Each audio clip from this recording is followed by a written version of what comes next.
আসসালামু আলাইকুম গাইস। সময় তাইতে ডাক্তার ইউনূস যতদিন আসেন বাংলাদেশের জনগণকে বাঁচার জন্য ব্যবস্থা করি চলে যান, না হলে বাংলাদেশের জনগণ বাঁচতে পারবে না। সামনে কথা কেন বলছি সবাই শুনবেন, একটু রং হবে ভিডিওটা, ইনশাল্লাহ ভালো লাগবে।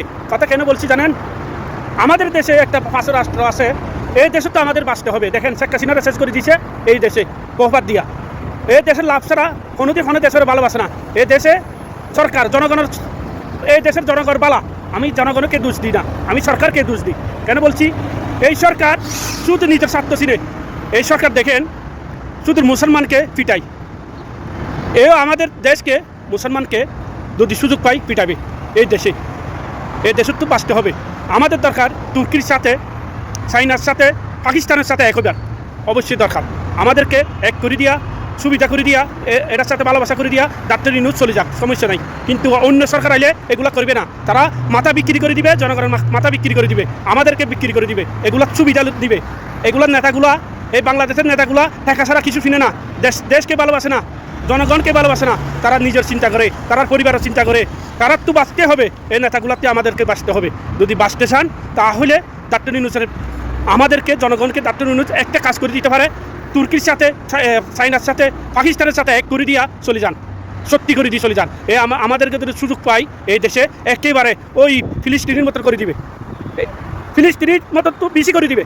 এই দেশের সুযোগ পাইলে আমাদেরকে বাঁচতে হবে, দেশের জনগণকে বাঁচতে হবে। দেখেন যদি সুযোগ পাই শেষ করে দিবে এই দেশে। বেশি ভালোবাসবেন না এই দেশের। যে কিছু নেতা আছে এই দেশের অনেক ভালোবাসে, গুলাঙ্গার নেতাগুলা। আপনারা বলি গুলাঙ্গার কেন বলছি, আপনারা গুলাঙ্গার কেন জানেন? আপনারা টাকা চিনেন, মাথা বিক্রি করেন, টাকা ছাড়া কিছু জানেন না, ক্ষমতা চিনেন। আর আমাদেরকে বিক্রি করবেন না, আমাদেরকে শুরু করবেন না। আমরা তোমাদের মতো না, মনে রাখবেন, তোমাদের মতো না। টাকা চিনি না, আমরা চিনি দেশ। যদি দেশের ভালোবাসেন তাহলে আমাদের শক্তি বাড়াতে হবে। সারা পৃথিবীর মধ্যে শক্তি বাড়াই, শুধু বাংলাদেশের শক্তি বাড়াতে পারে না, আমাদের অবশ্যই শক্তি বাড়াতে হবে, অবশ্যই শক্তি বাড়াতে হবে। যদি বাঁচতে চান, আমরা দেশ ছোড়ো হোক, শক্তি থাকতে হবে। সেনাবাহিনী বলেন দরকার, দেশকে রক্ষা করিবার সেনাবাহিনীর তো এই মুহূর্তে এই দেশে তো বাঁচতে হবে, সামনে বাঁচতে পারবেন না। দেখেন শেখ হাসিনা শেষ করে দিচ্ছে এই দেশে। 4 মে যদি বিএনপি আসুক সমস্যা নাই, 4 মে বিএনপির শেষ করে দিবে। এই দেশের সাথে যদি বিএনপি এক হয়, মনে রাখবেন এই দেশের সাথে কোনো দেশ এক হবে, কোনো দল এক হই না, সরকার এই দেশ টিকতে পারে না, এই দেশ টিকতে পারে না।